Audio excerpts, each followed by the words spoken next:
Welcome to In the News for August the 8th, 2025. I am Brett Burney from appsandlaw.com. And this is Jeff Richardson from iPhone JD. Hey, Brett. It is August 8th. It is the 8th month.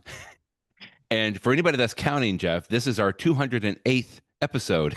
Oh, well, there you go. I did not know that. There's a lot of eights happening today, which is really nice. Before we get started, we want to say thank you to our sponsor, Lit Software. They have jumped on to sponsor us for a few weeks here, litsoftware.com, litsoftware.com. We'll talk a little bit more in a minute about some of their apps that Jeff and I have been using for quite a while. Long time. But let's jump into an interesting little piece that you started your post off with today. How many CEOs has Apple had? I feel like this could be like a Jeopardy question. How many CEOs, although that's the question, not the answer. Okay, I get it. But I did not realize until I read your post today, Apple has actually had 7 CEOs since the company was founded in 1977. I always think of Steve Jobs, just like you, of course, Tim Cook has reigned longer now as CEO than Steve Jobs' tenure, which is unbelievable to me as well. But just some interesting facts you shared with us this morning, Jeff. Yeah, I had to actually look up how many CEOs there had been because I could not remember. I did remember, for example, that, you think of Apple being founded by the two guys in the garage, Steve Jobs and Steve Wozniak in the 1970s, but neither one of them was actually the CEO. Steve Wozniak, of course, would never really have that sort of role. He was very much the tinkerer and stuff like that. But I actually was, you might think, oh, well, Steve Jobs was the first CEO, but actually that's not true because when they started the company, there was a guy named Mike Markkula, who was the third employee, who was like, no, we need adult supervision. And so we need to hire a professional CEO. And so the first one that they hired was Michael Scott, which is funny because whenever I see the name Michael Scott, I think, of course, of The Office. But so he was the first CEO and he did it for a couple of years. And then Mike Markkula himself became the CEO. And then after that, they needed to find somebody else. And famously, the CEO was John Sculley, who Steve Jobs had recruited from Pepsi. And the famous line that he had to John Sculley was, do you want to, sell sugar water for the rest of your life, or do you want to change the world?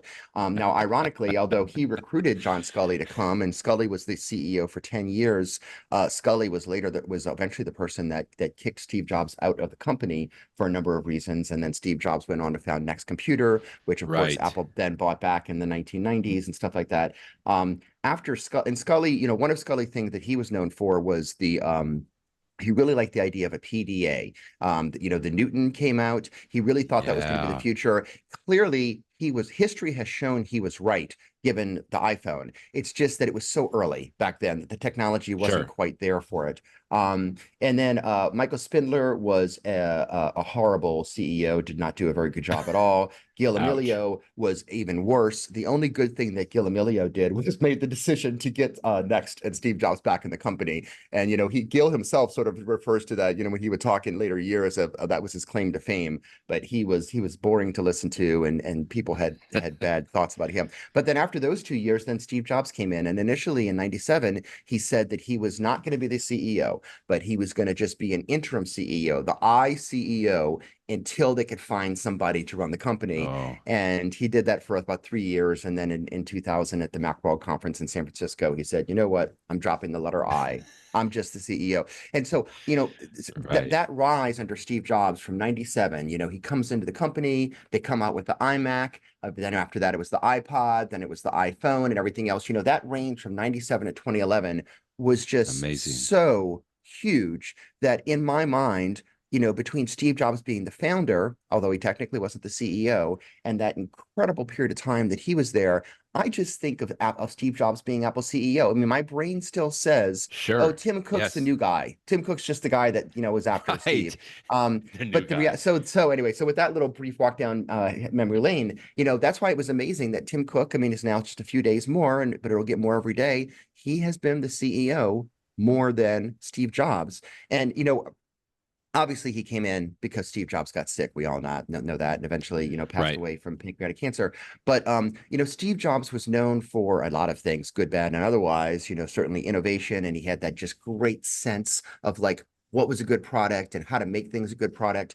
Tim Yeah. Cook was more from the operations side. And as Apple matured as a company, what they really needed was, especially with the iPhone, the company became so huge. I mean, they're one of the largest companies, sometimes the largest company in the world nowadays. They needed someone to manage that.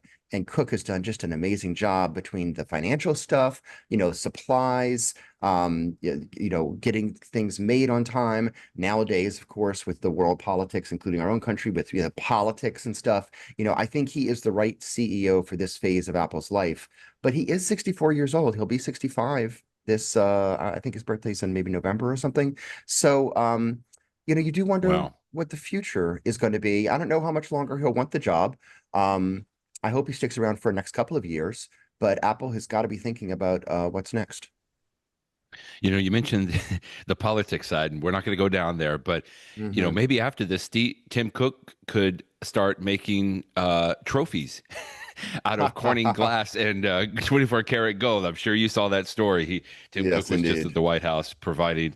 I mean, all politics aside, it was an interesting little device. It was a once made like from Corning, right, in Kentucky, a Hmm. glass, and then it had a base of gold from Utah. I just thought that was interesting. The entire news conference wasn't that interesting to me. It was a little uncomfortable, I would say. But anyway, okay, so let's wrap this up quickly because you also mentioned, I think we've talked about this a couple of times on the podcast. In Hmm. fact, I know that we have. Um, who is going to be next? I mean, I don't Yeah. want Tim Cook to go away. I really, truly believe he has been an amazing CEO, but I know that Hmm. there has been some speculation about who is going to take over from there. Let's see. You had another story here. Oh, here it is. This was, I thought, a nice little portrait here of some of the people that could take over. Some of the standouts would be Air Force One, Craig Federighi, Hmm. um, but he's pretty old as well. Uh, Greg Joswiak, otherwise known as Jaws, is also old, and I don't mean that in a derogatory manner. It's just that they're aging a little bit, and they may or may not even want to have that job. Hmm. Hmm. I would put my money on John Turnus. We've talked about John Yeah. Turnus. He has Yeah. been a nice face over the years on several keynote, and presentations that Apple has made. And I really like him. I mean, I just feel like he's just got a great leadership aspect. Now, I don't know too much more below that other than just seeing him on the screen, and that's not enough to Hmm. really determine if he's going to be a good CEO. But I just have a good feeling about John Turnus. Yeah. Jeff Williams had been rumored to be the person that if if Tim Cook, excuse me, got hit by a bus, he would come in and take Okay. over. But we talked a few Okay. weeks ago about the fact that Jeff Williams, who's a very senior executive, announced that he's going to be retiring this year. That's And so, right. Yes. there may have been a Yes. time years ago where he would have been the person to take over, but that's not. And I agree with you that of the people, I mean, first of all, to back up a little bit more, Apple historically at the highest level, in terms of bringing in folks from other companies to be the CEO. We just talked about some of that with, Gil Amelio and Spindler and stuff. But even at the second tier, senior vice presidents, when Apple has brought in people from other companies, some have worked better than others, but it's hard. Apple is a very unique company. It's got a unique culture, and I think it would be incredibly, I mean, almost impossible for Mm, somebody to replace Tim Cook, who is not been at Apple for years and yeah. years. I Yeah. mean, I agree. maybe in some, bizarro world, the perfect person, but I just don't see that happening. And so it's got to be somebody that's there now. And you'd think that to have the experience, it would have to be a senior executive person. And we know those people. I mean, they're right there on the Apple, leadership Right. webpage. You can see their pictures. And so when you look through that list, I agree. John Turnus does seem to be the natural person. There may be some other people that are just a little bit lower that are not on our radar screen now. And maybe if Tim Cook stays CEO for another 5 years or so, maybe they'll bubble up to the top. But I mean, Apple's thinking about this. They're a big company. They've done transition Oh, planning. yes. So Oh, yes. we shall I mean, and see. there's several folks. I just like, who is this by? This is William Gallagher. Okay, great. A longtime Yeah, he knows what journalist he's at talking Apple about. Yeah. Insider. He does. And I like this, out of those three that we just mentioned, he's got a Hmm. short list down here at the bottom. And, Eddie Q, of course, I didn't even think about. But again, he's Hmm. a little bit on the aging side. Deidre O'Brien, She's an which I interesting, remember yeah. wasn't. Yeah, she started or she managed the physical Apple stores, I think, in the beginning. Is that right? Or she was She involved in was that the from the beginning? So she does, if I remember correctly, I think she's human resources, but then once Angela Okay. Ahrens, who another person from outside, she's the one that came to Yeah. Apple Yeah. from You mentioned this Burberry down her. and was there around Yeah. for a number of years, but then Deidre sort of took over her job. She would be a possibility. I agree Hmm. I think she's got to be on that short list, along with John Turnus. Uh, she obviously doesn't come from the product side, but then again, Tim Cook didn't either. He was the CF, CA or Right. whatever he was before. So I agree that she would likely be on the list. So Well, I'm sure they are talking about it, and they have been talking about it, just like you say. While we are on the topic of speculation, mhm. why don't we speculate a little bit about when the next big announcement from Apple will be? And I started seeing some of these rumors earlier this week. I know that you have been following them as well. Mhm. All arrows point to possibly Tuesday, September 9th, Yeah. which is what, barely in a month from today, Mhm. that Apple may have their next announcement. Now, there are no details from Apple about this at all, but we have been speculating and we continue to speculate and we will continue to speculate for the next month that we'll have a new iPhone, hopefully a couple of new Apple Watches, maybe a new AirPods. Who knows what this is going to be? But you can pretty much put some money on a new iPhone 17 for sure.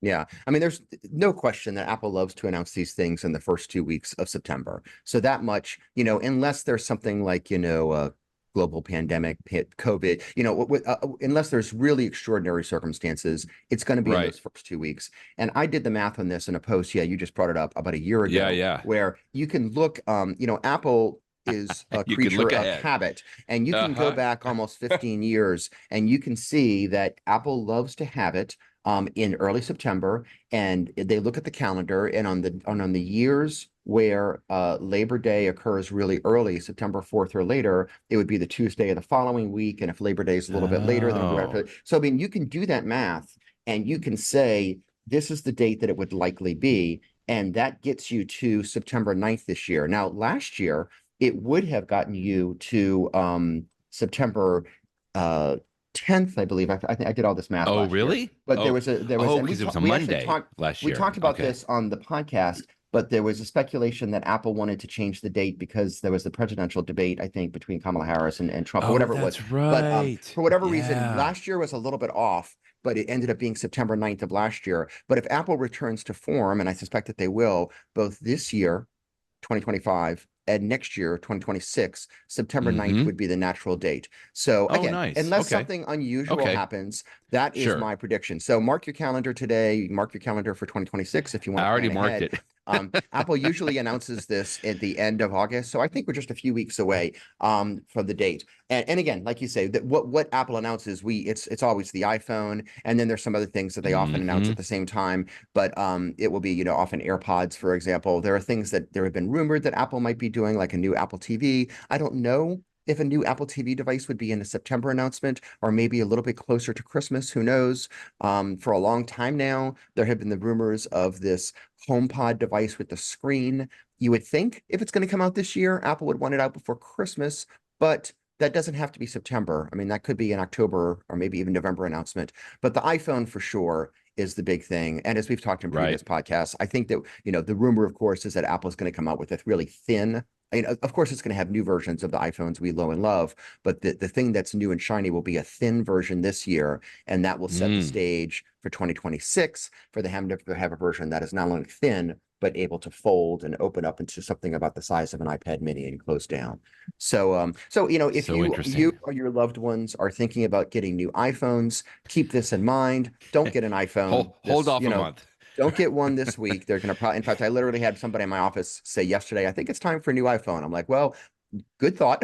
Hold off on that for about a month, Hold and then we'll on. see what the new models. And maybe you want the new model, or maybe you don't need the new model. Maybe you'll be happy with, what then becomes last year's model, but you'll be able to get a discount Right? on it. So one way or Discount. the other, Exactly. it always amazes me when I look at Apple's financial announcements, the number of iPhones that they do sell in the months of August and late July, because I'm like, gosh, don't people realize? But again, if you need an iPhone, you need Right. an iPhone. And some people are not always paying attention to the calendar. But smart folks that listen to this podcast know September 9th this year, September 9th next year. You're welcome. Okay, so remind me now, if Tuesday, September 9th is when the the presentation will happen, the keynote address, right? But you won't be able to pre-order it. Typically, it's that Friday, right, when you can actually make a pre-order of that. And then is it the next week? I see right here in this article from Tim Hardwick, it's usually the next week that the actual physical phones will show up in the Apple retail stores. Is that typically how it goes as well, Jeff? Yeah, and it varies. Sometimes it's that Friday, sometimes the next one. So if you look at this calendar year, 2025, September 9th is a Tuesday. And so I could see pre-orders on September 12th, but I actually think it's just as likely that we'll have pre-orders on September 19th. It'll probably be one of those two dates. Okay. And then, like One you of those. say, Okay. the Okay. availability will probably be a week after that. So that means that they'll probably be in stores, maybe September 19th, maybe September 26th. And then another thing to keep in mind is Apple has sometimes over the years had different models available at different times. Like sometime they would have like only the low end model at first and then the high end, Right. sometimes the high end. If the rumors are true, if there's going to be the thin phone this year, then clearly that's going to get all the media attention because it's a new form factor. And so, Right. I mean, I am not a marketing professional, but what I could see Apple doing is first having an iPhone with a more familiar size, whether it's the current, or the Max. I could see that one going on sale first, just so they could get the press cycle of the coverage, first looks, everything else. And then because if they have the shiny new one first, the thin version, assuming that the rumors are true, that would seem to steal the spotlight from the traditional sizes. So it wouldn't surprise me if Apple says, in the next week or two, you're going to be able to buy and then go into the store and get something very similar to this year's models, but with a new camera. By the way, we didn't even mention that other rumors that the very back of the iPhone is, instead of the little, the square with all the cameras, that it's going to be a bar that goes across the entire back of the iPhone with cameras there and presumably much better cameras. But so that would be my guess, is that in mid-September, we'll be getting something just like a bump over this year's model, literally a bump on the back of it. And then would it be late September? Would it maybe even be early October? Then the new fancy thin model. That's my guess, but we'll see.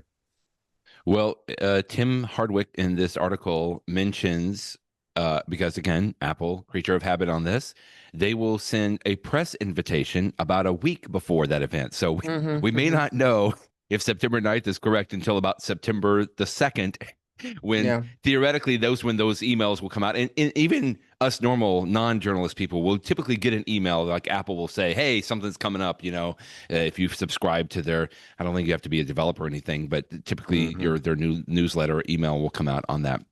Okay, and then the last thing on this quickly is, when does that coincide with the release of the next operating system? So we've been talking about iOS 26 coming out, right? Because I think that gets released probably that week, no matter what phone that you have, right? If you can upgrade, then you can upgrade on that. And there's a couple of stories that we're going to talk about here with iOS 26. But when does that typically happen, Jeff? Yeah, my guess is it's that week. Oftentimes, the new operating system comes out right around the same time you can pre-order the new iPhone. So, traditionally, one of the I get a new iPhone every year, or at least I traditionally have. I presume it will this year. And so, one of the last things I often do with my current iPhone is put the new operating system on there, and I use it for about a week. And then when I get the new phone, which of course also has the new operating system, that's actually nice because it means it's a little bit easier to make the transition when you're sort of going sideways, as opposed to doing the big processor upgrade. So my guess is that week of September 9th, we will see the final version of iOS 26, iPad OS 26, and all the other new 26 varieties. We've talked a few updates about iOS 26, and I feel like this is maybe the third or fourth one we've talked about where the Apple Maps app is going to be updated. You had a story here on 9 to 5 Mac from Ryan Christoffel, where iOS 26 beta adds a surprise Apple Maps feature that could prove very useful. And basically, it's about location-based AI search, if I'm saying that correct. I mean, I'm just getting more excited about the improvements to Apple Maps. Just even that app alone is going to be pretty cool. Yeah, Apple clearly is trying to do everything they can with AI, because it's not only because it's the buzz thing, but also because it's so much more useful. The rumor here is that AI will be able to, let you use natural language searches and understand and parse your language so that instead of being very precise in what you're searching for, you can be a little bit more just talking like you're talking to a friend. Search the way you talk is the way that it's described Right. in the current beta. The example that was here is, find me, a cafe I can go to that's got free Wi-Fi in the vicinity. And you just say those words, however it's natural to you.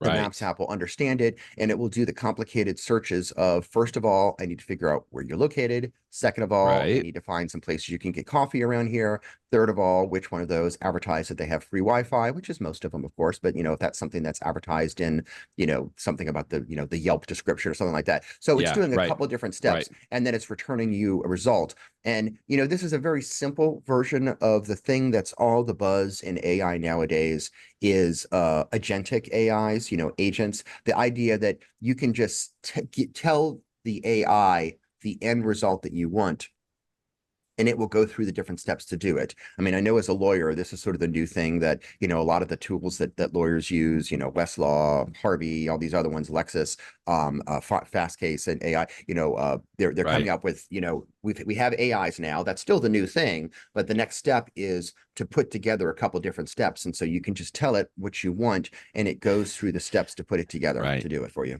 So, and this is just a little example of it in the context of the Maps app. So it looks cool. I'm looking Another, forward to it. yeah.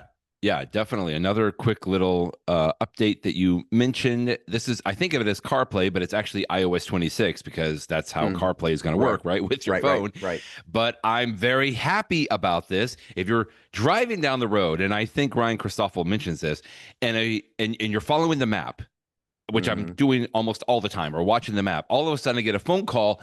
The entire screen announces that it's a phone call coming, and I can't see the map. I can't do anything. Well, thankfully, I guess Apple has heard our screams of terror as we are trying to find our way without a map. And now, instead of it taking over the entire screen, when you get a phone call in CarPlay with iOS 26, it's just going to be a nice little pop-up that happens at the bottom of the screen, which I kind of similarly think of like if I get a message, right? If somebody texts me while I'm driving, it's just a little message at the bottom and I can tap it if I wanted to hear it, kind of a thing. And to me, this is a no-brainer. Thank you for making this small but important change. Yeah, this is one of those things that once you see it, and anyone looking at the video right now can see what you're showing on your screen. Once you see it, you're instantly like, oh, yeah, that's better. That Of makes course. sense. That's how it should Yes. be, of course. So no brainer. Very nice. Yeah, very good. You also mentioned quickly while we're on CarPlay, for all of your many readers of iPhone JD, that what did you say? Drive a Lotus car, and more specifically the Electre and a Maya models. You can now get spatial audio playing CarPlay in those specific Lotus cars. So you're welcome, all you Lotus drivers out there. You can now listen in spatial audio, which I didn't even really think about. But I mean, to me, I feel like actually a car would be a perfect place to listen in spatial audio. I mean, you have to have a nice enough car to have lots of Of speakers course. and, enough of sound isolation in the car that you can take advantage of the speakers. But I remember this came out a while ago, and there's a number of the article here listed. There's a number of cars that actually support spatial audio right now. So this is just the newest one. In the sound system in my simple little Honda Accord ain't nearly sophisticated enough No, for it's me to not. have any idea. I mean, whether it was spatial, non-spatial, I mean, I'm just happy to be able to listen to a podcast in there. But if you have a high-end car that can support this, whether it's a Lotus or one of these other ones, then spatial audio and CarPlay. I know that there are some people that don't like spatial audio. It's been out enough. It's been a couple years now that it's been out, and I sometimes hear people say, "Oh, it doesn't seem right." I mean, sometimes I don't notice it at all, but when I do notice it, if I actually sometimes sort of like it because it does make it feel a Yes. little bit more Agreed. immersive. My AirPod Pros can do it. And sometimes I'll even be in my TV room that's got like a 5.1 speaker system with it's around you. And if it's a nicely done mix of sound, I actually think it's sort of cool. I like spatial Yeah. audio, but people have all their preferences for audio. Some people are purists and say, oh no, it should only be stereo or whatever. But whatever. People will always I disagree feel about like audio, but it's an interesting feature. So you could turn it off, right? I mean, I of feel like course, that's yeah. the easy way to go about it. I just like having that option in there. And apparently, other vehicle brands, including Rivian, Polestar, and Lucid, I don't even know a couple of those are necessarily, but they also offer spatial audio. it just continues to think. We've talked about this several times with CarPlay. I feel like more and more, I hope the pressure is on car manufacturers that they have to give more, they have to consent more to Apple's taking over of not just the dashboard, but maybe also even the sound system now, which obviously I'm a big proponent of, because I just feel like sometimes when I drive cars, I just detest sometimes the interface that they have on those screens. I know car manufacturers try really hard and they don't want to give up more, concessions to Apple on this, but I want that. Like, I want my experience, my interface to be consistent across any car that I get in. But I know that's kind of a first world problem a little bit there. But I feel like this is just another area. Like, I would love to have the option if I wanted to turn on spatial audio for certain car. I mean, to me, the car, I love listening to music in the car because Oh, it is sure. surrounding. And the fact you could have that spatial audio, I think, is just another great option there. So we have long lamented the discontinuation of the MagSafe battery pack. In fact, I have mine right over in my briefcase as well. You're bringing yours up on here. This was a fantastic device from Apple that you could slap on the back of your MagSafe empowered iPhone. Exactly.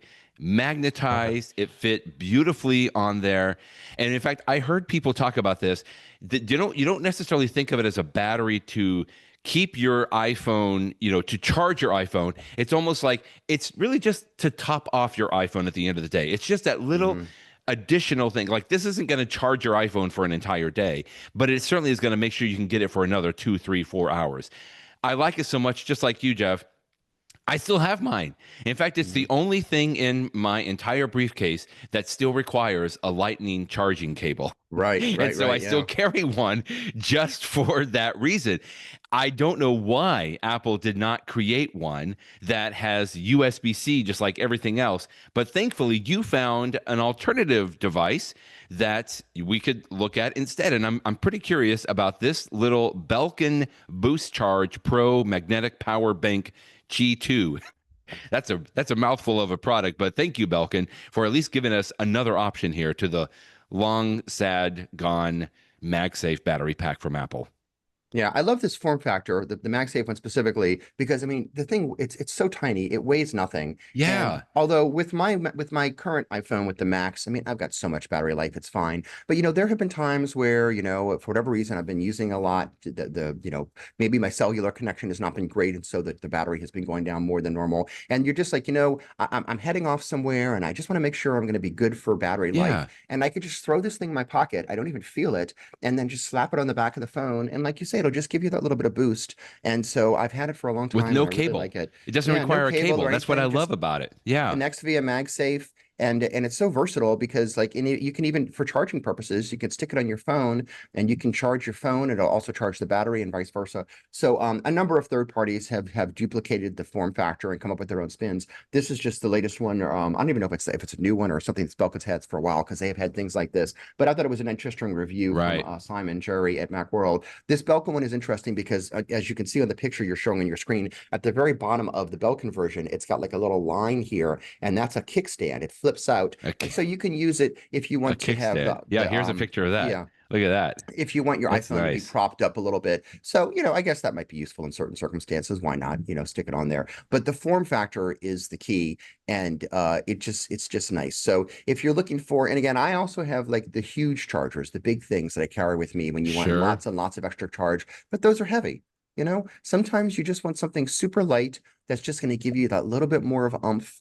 I will often use it if I'm my daughter plays basketball, and like sometimes when I'm recording, I'm doing 4K video, 60 frames per second. Sure. Maybe I'm a place that doesn't have good A lot cell of battery connection. I mean, draw. all those things draw the battery, and I'm like, gosh, I hope if it's going to be like maybe it's a double header, 2 games in a row, I certainly wouldn't want to run out of battery. Well, just take a small device like this and throw it in your pocket, and you're good to go. So anyway, so I thought it was a good review. If you don't currently own a device like this, I don't know much more about the Belkin one based upon this review, and I know that there are other companies. I think Anchor makes one too. Some others do, but it's not a Yeah. bad thing to throw into your briefcase, your purse, just to have. It's nice.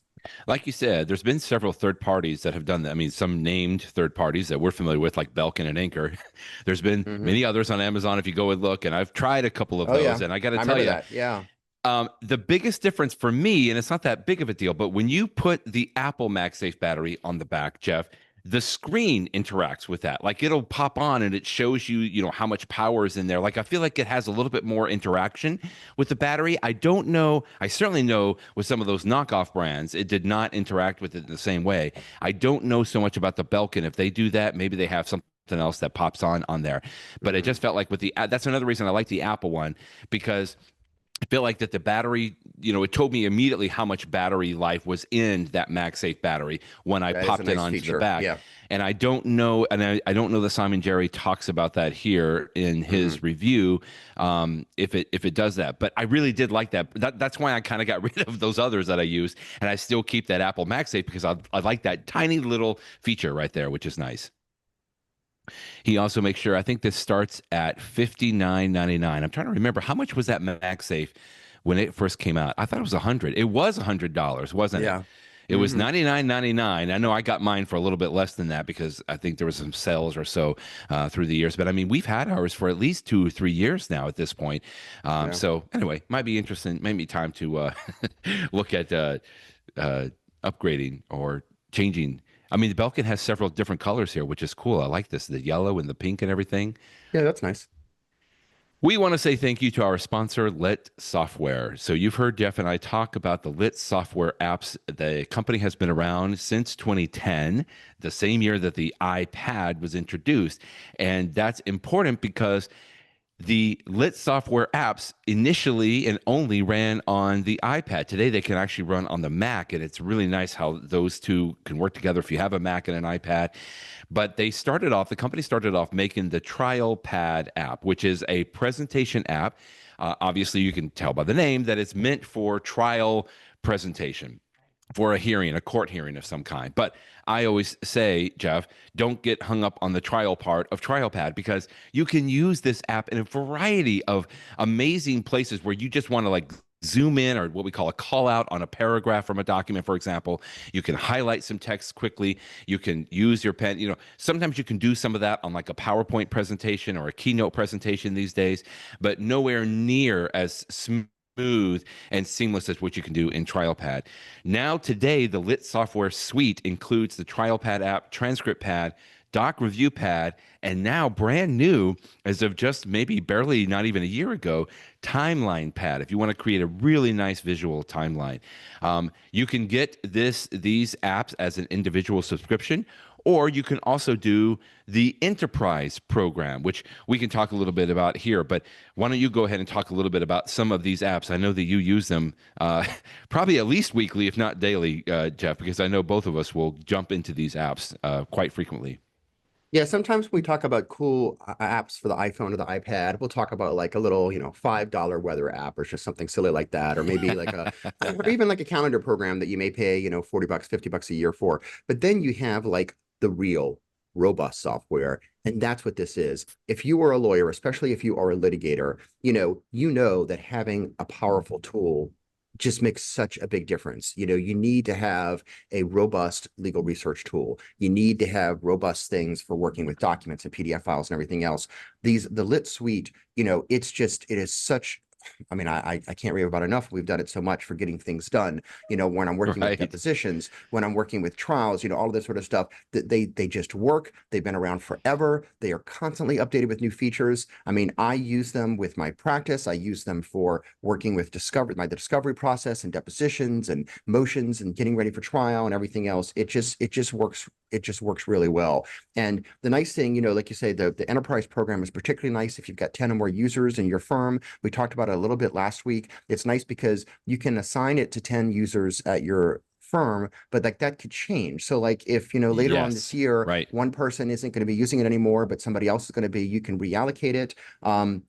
And you don't want to just buy something and have software that creates dust. I mean, this is a problem. I guess it's at many Right. companies. I see it at my law firm, but I'm sure every company deals with this. You get the latest whiz brand software. But then if people don't know how to use it, then you're not really taking advantage of it, and that's wasted money. And Lit software, they help you to guard against that. When you use the enterprise program, they have onboarding that can include personalized training. They've got the Lit Suite Academy, fantastic videos that show you how to do things, hands-on support. You can have an internal admin at your firm who can coordinate with Lit software to help, make sure that the lawyers or even paralegals are, really using this stuff to get work done. This makes a real noticeable difference in, whether it's the showy part of TrialPad when you're in trial and everybody can see what you're doing, and you have people compliment you afterwards of, oh my goodness, that was incredible, and the jury loved you because you just seemed so seamless.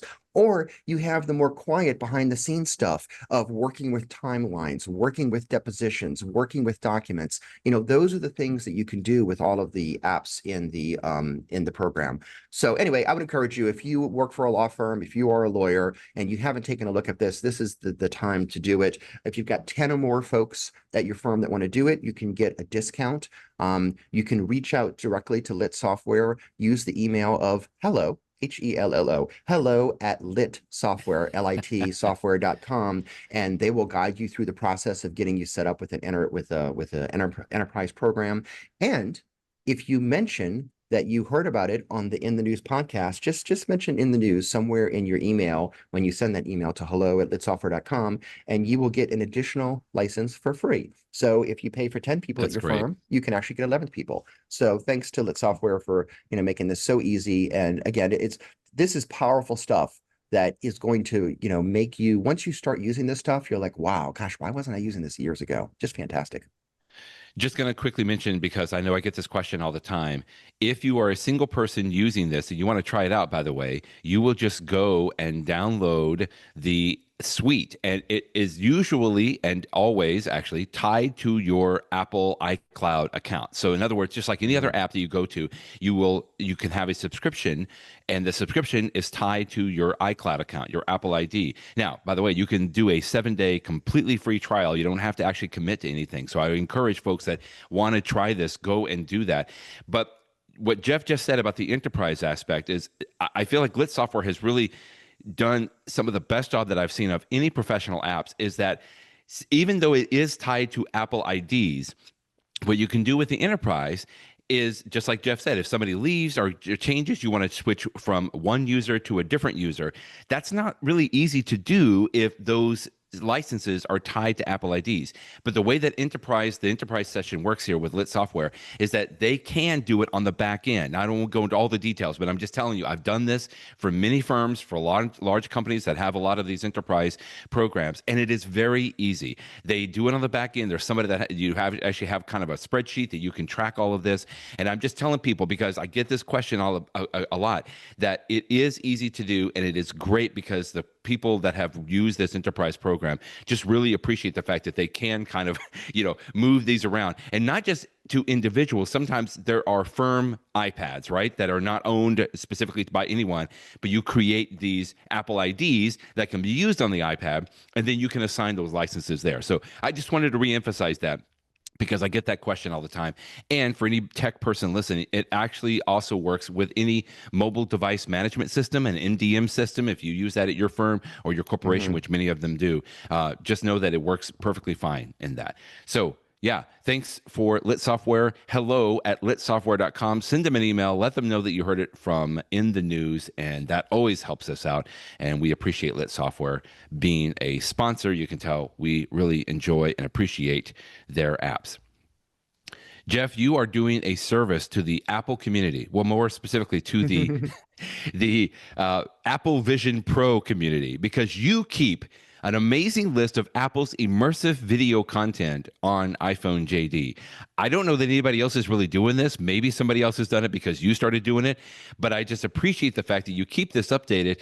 And thank goodness now, in addition to all of the shows that you list, we now have immersive orangutans, and I'm pretty excited to see this one day.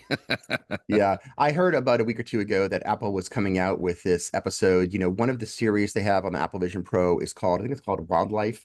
and they have some fun sort of nature ones. There was like, sharks and what was it, rhinos, elephant, sharks. And so when I heard they were coming out with orangutans, I'm like, okay, that's another one. I'm not the biggest nature person. It's not like I watch the Discovery Channel all the time. And so when I first heard about this, I was like, yeah, whatever. That sounds nice.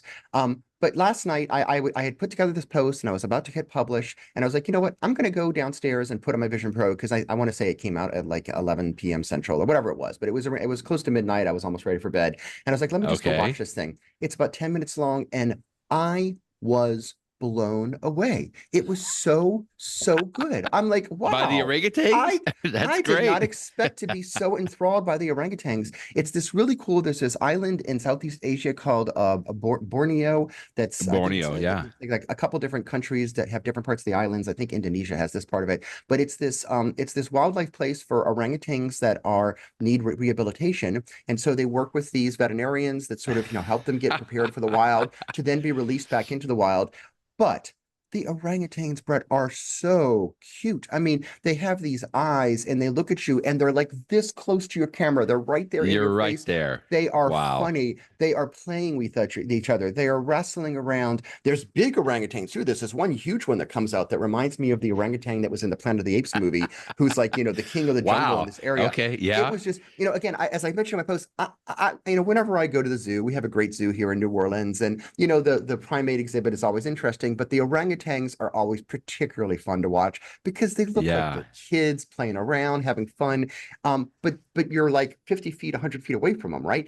In this Sure. Sure. video, when you're wearing the Apple Vision Pro, they are right there, like they're jumping on you, Oh, and wow. I was blown away by it. And the other thing that I mentioned is the orangutans love to climb trees. And again, when you see them in a zoo, maybe there's something that's, I don't know, 50 They're feet far high. away. But Yeah. here in the actual forest, I don't even know how they did this logistically. They must have rigged up this camera system so that the camera would go up into the air hundreds of feet and would follow like this What? mother orangutan and the little child that is Oh, like she's going up wow. the tree and he's following his mom up the tree, and you are just slowly going up with them. And because it's immersive, you look around, and I'm looking up in the sky, Brett, and I'm seeing big orangutans, and I'm looking down and seeing little orangutans. It's like, this is awesome. This is so awesome. So I was blown. I thought it would be cute. I did not expect to be blown away, but I'm here to tell you, Brett, the next time that you and I are together and you want to look at Vision Pro content, top of the Okay. list. Top of the list Orangutans. is orangutans.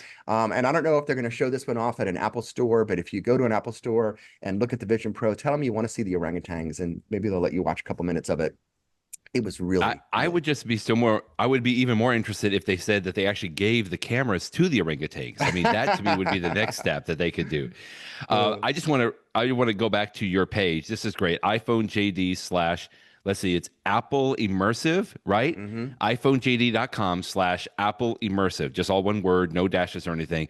What a great list here. I mean, certainly if you have a Vision Pro, you have to bookmark this page on your website, Jeff, because you just do a great job.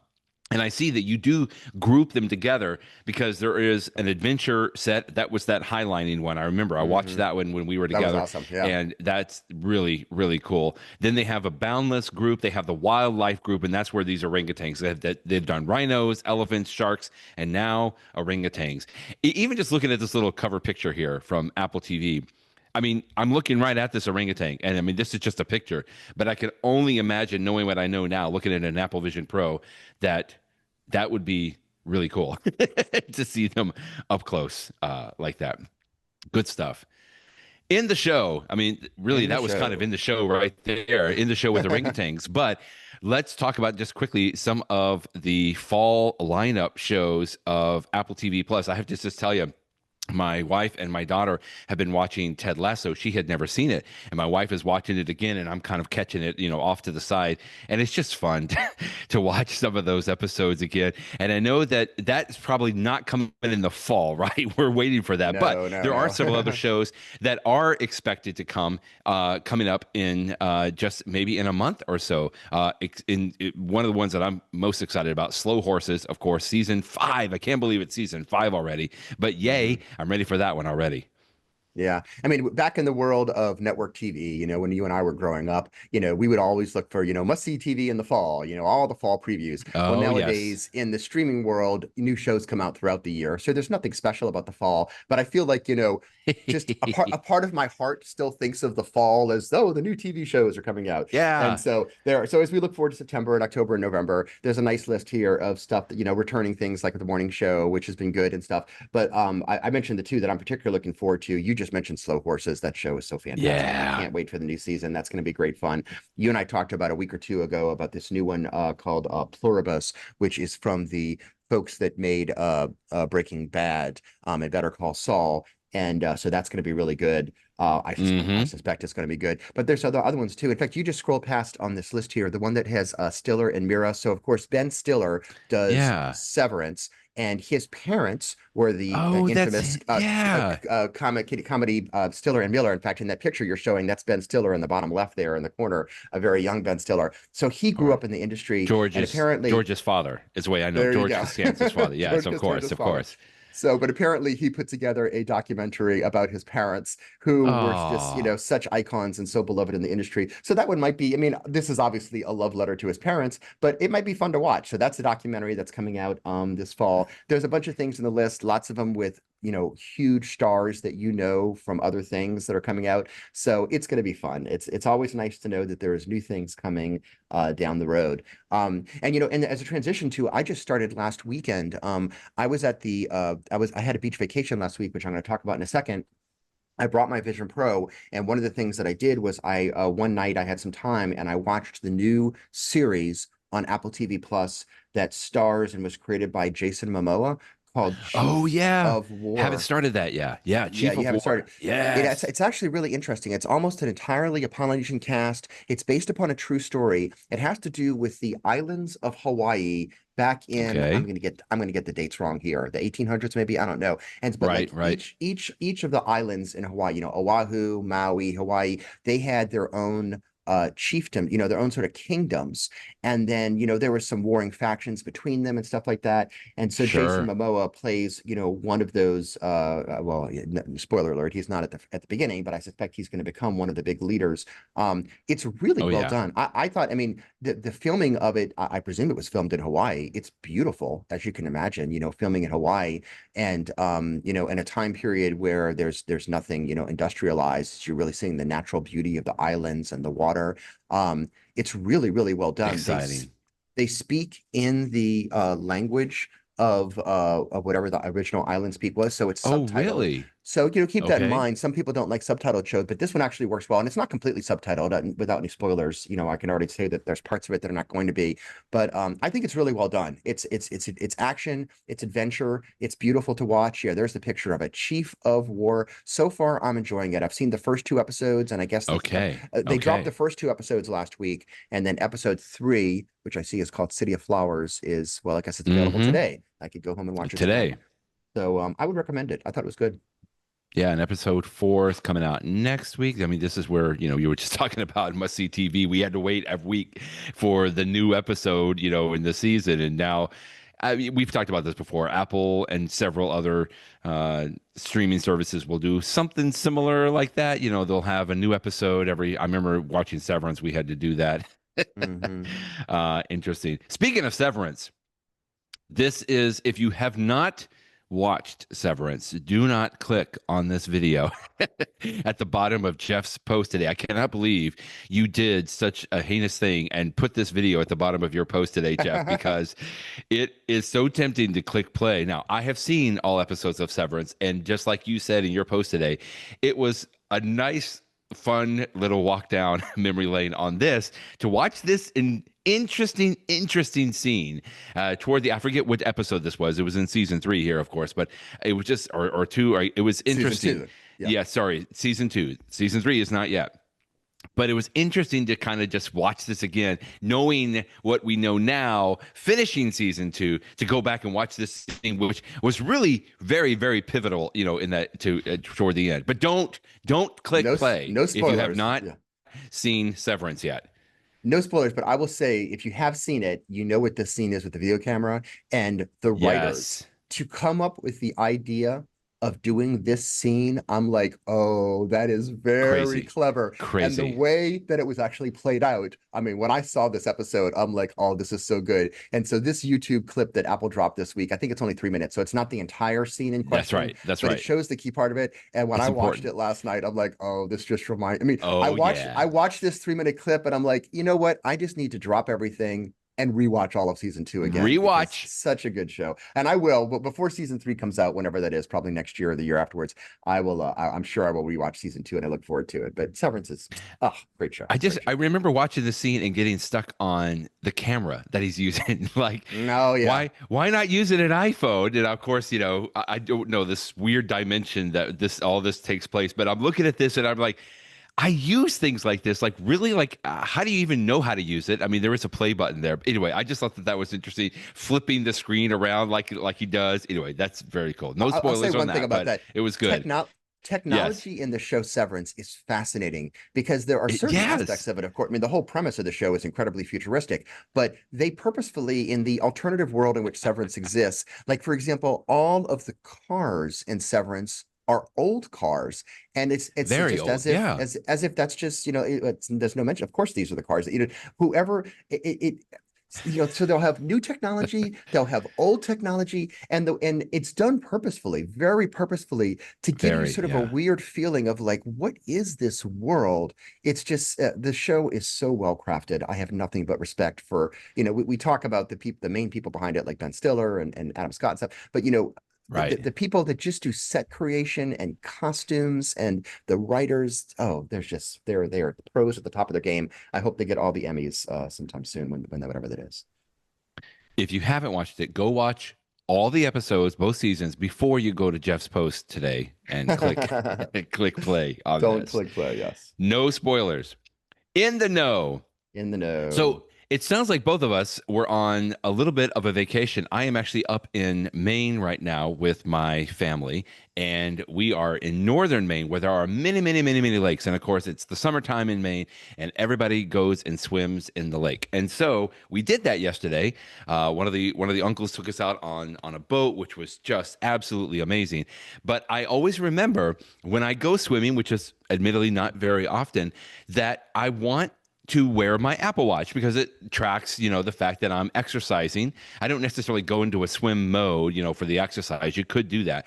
But I do like to bob up and down and swim around and just not worry about the watch. Now, I can just leave the watch on and not do anything, and they're fine. Now, I have an Apple Watch Ultra 1, but almost all Apple Watches are waterproof in the sense that you really don't have to worry about it when you do swim with your Apple Watch. However, if you did want to be a little more proactive, we've talked about this before, but I wanted to remind everyone about the water lock on your Apple Watch. It's very easy to get to. If you know you're going to be submerging yourself and you want to use the Apple Watch and keep that on, you can simply just go into the control center, which is just pressing the side button, not the digital crown, but the side button on your Apple Watch. And that will go into the control center. Scroll down until you see a little button that has a water droplet on there. Now, when you click on that water droplet, you are then putting the Apple Watch into water lock mode. Now, it says water lock also turns on automatically when you begin a water-based workout. Now, again, I didn't do the workout necessarily, but I did put the water lock on. Now, what that means is that you can still see the time. Everything is viewable on the face of the watch, but you can't interact with it. And at that point, like the buttons don't work necessarily until you turn off water lock. And how you turn off water lock is you simply press and hold the digital crown, and it tells you this basically on the screen too. You press and hold the digital crown, and after, I don't know, about a second or 2 seconds, then the water lock will turn off. In addition to doing that, it will do what I just really think is a brilliant feat of engineering with the Apple Watch. Maybe it's not that difficult, but for me, it just seems magic. When you turn off the water lock, it immediately goes into this mode that has been around for several years now on the Apple Watch. It will eject the water. So if there is any water that gets into like the speaker holes, it will basically use a vibration to basically vibrate out or eject that water out of those speaker holes. Now, again, you don't have to worry about anything. You're not damaging the Apple Watch by going swimming with it or anything. But I like the fact fact that you can turn on this water lock, and because I just needed to know the time sometimes. I just wanted to keep my watch on.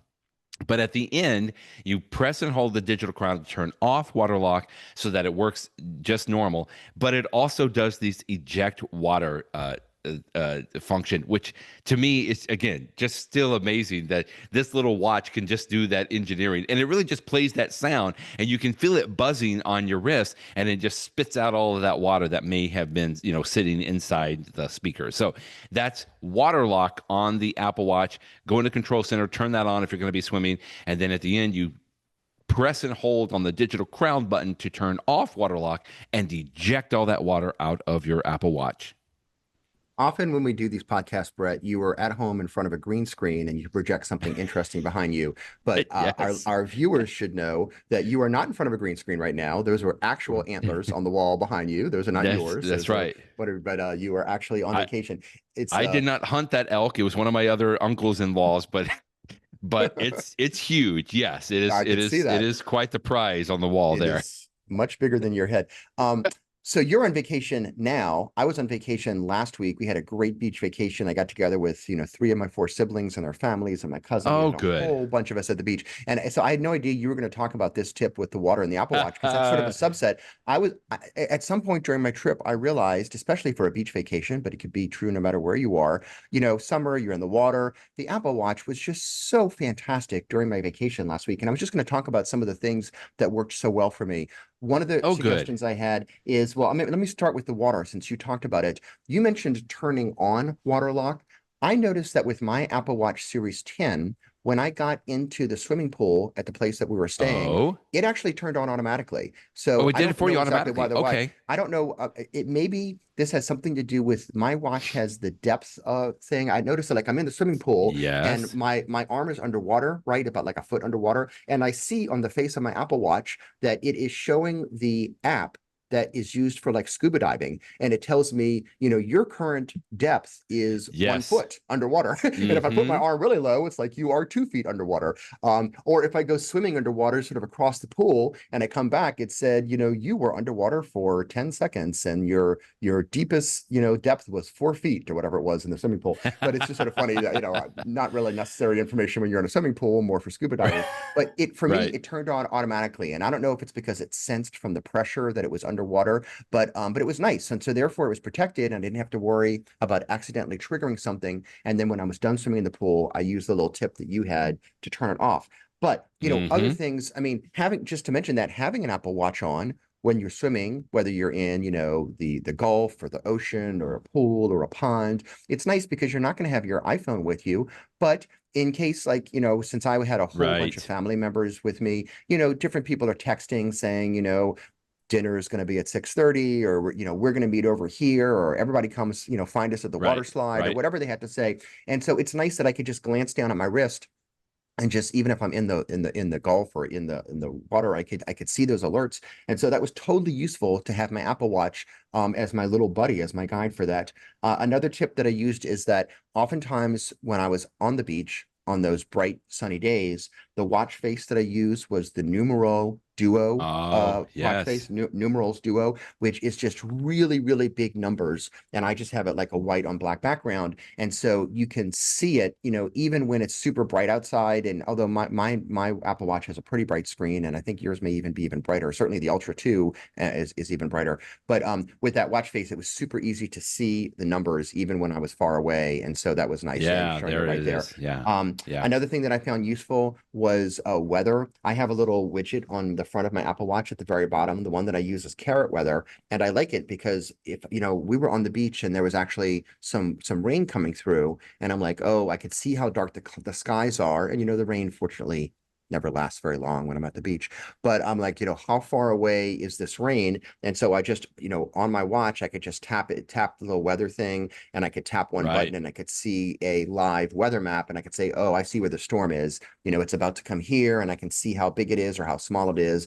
And so that was actually nice. Now, again, I could do that with my iPhone, but when I'm sitting there on the beach, I don't want sand getting in my Yeah. iPhone. So Right. I had my iPhone with me. It was in my beach bag, but it was sometimes I put it in just like a Ziploc bag. I actually had like a more of a sort of a dedicated beach bag with a clear cover on it. But I don't have to pull out my iPhone. I mean, it's near me, so my watch can talk to it, but it's my watch that I'm using to interact with all that stuff.